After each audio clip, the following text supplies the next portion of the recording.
We are the American Legion Department of New Jersey. Be the one.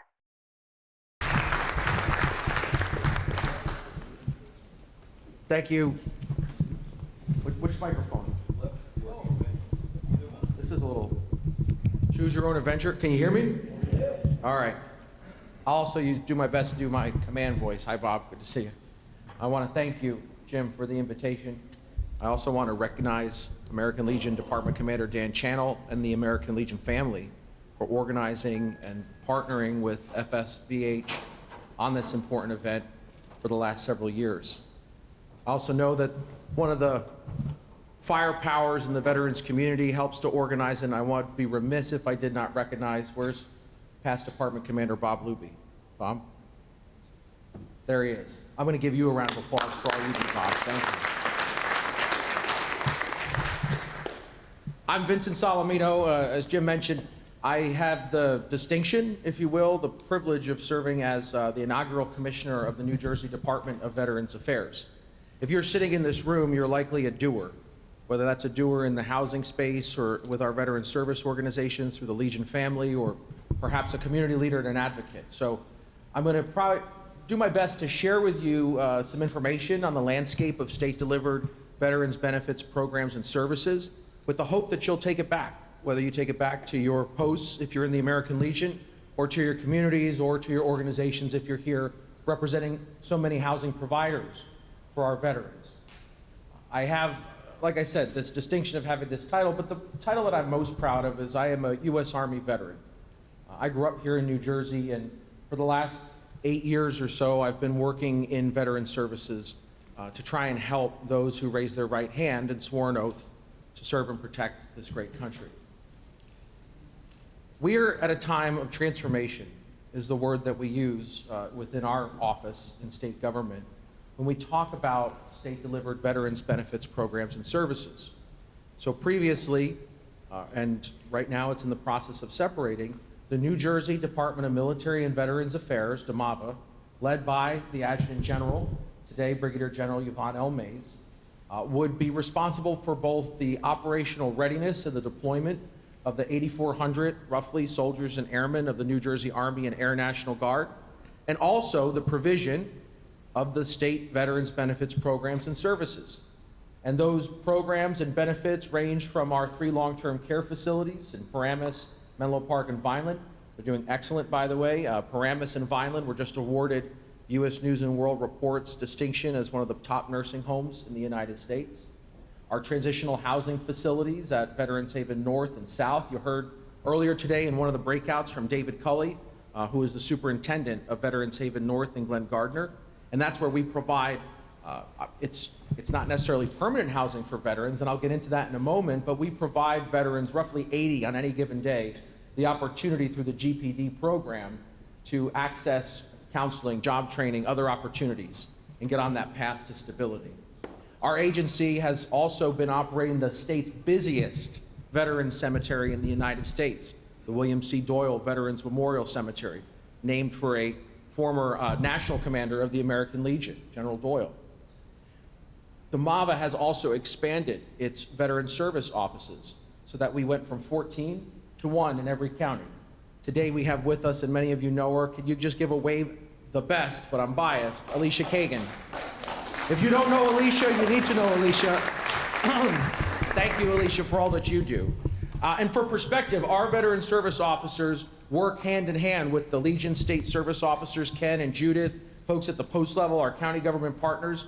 But if you just take the slice of state government to give you some perspective in a time when folks can perhaps be some pessimistic about bureaucracy, and trust me, I live in a bureaucracy, no one more pessimistic than me as we try and establish a new agency.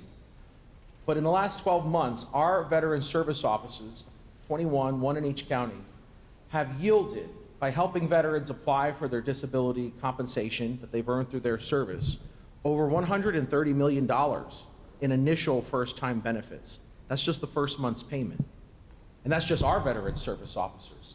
So when you add to it the Legion and other veteran groups, when you add to it our partners in county government, the return on investment for the state of New Jersey is huge with the work that Alicia and her colleagues and peers perform each day helping folks access the benefits that they have earned through their service.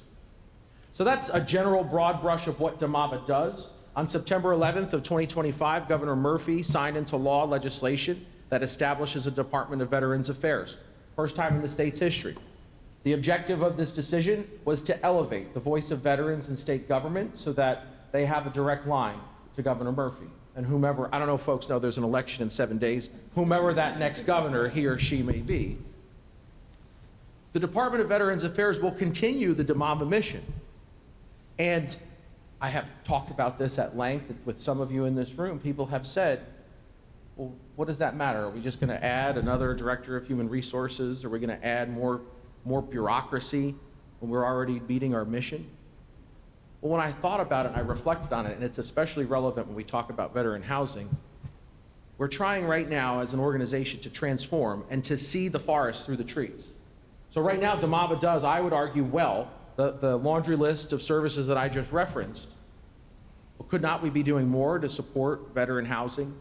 Could not we be doing more to support veteran small business owners and entrepreneurs so that when we see that forest in several years' time, this new agency, this Department of Veterans Affairs, can be providing better return on investment for Garden State veterans and their families.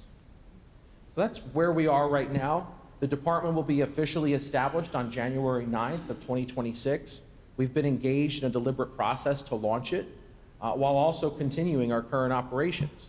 And if you'll permit me just for a moment, because we are here talking about veteran housing and access to it, DMAVA has been a proud partner, and you heard earlier, if you're in one of the breakouts from Mike Callahan, with New Jersey's Department of Community Affairs. We have been partnering through the Bringing Veterans Home initiative. Again, if you're here, I imagine you may be familiar with it. I just wish to leave you with some statistics, some data points, and I think a call to action as to why each of you and your work is so important. Over the last year, we have seen an increase in veteran homelessness in New Jersey by 32%. And that mirrors the non-veteran population increases in homelessness. In a state where our motto is liberty and prosperity, there's no reason why a veteran should lay their head on a pillow each night without a roof over their head.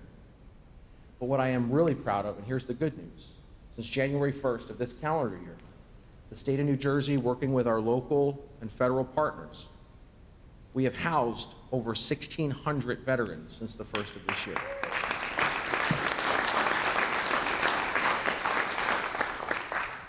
We have permanently housed over 1,300 of those veterans.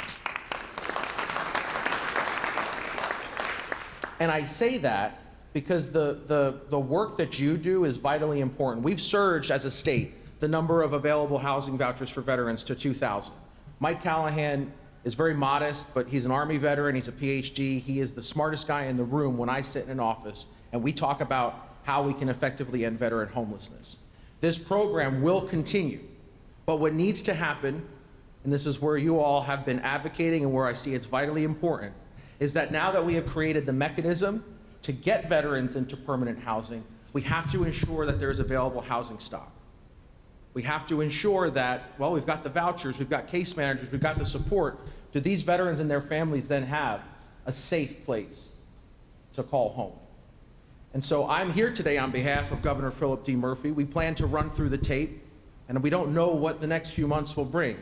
But what encourages me and folks like my colleague Mike is that collectively as a state, no matter what your beliefs are, where you hail from, we have a shared commitment to house our veterans. And I would encourage you and commit to you that so long as our team, folks like Mike, folks like you, we will continue to advocate, not just for bringing veterans home, but to ensure that we have the resources, the financing, and the ability to construct veteran housing here in the state of New Jersey. Thank you very much for your time. Honored to be here. We are the American Legion Department of New Jersey. Be the one.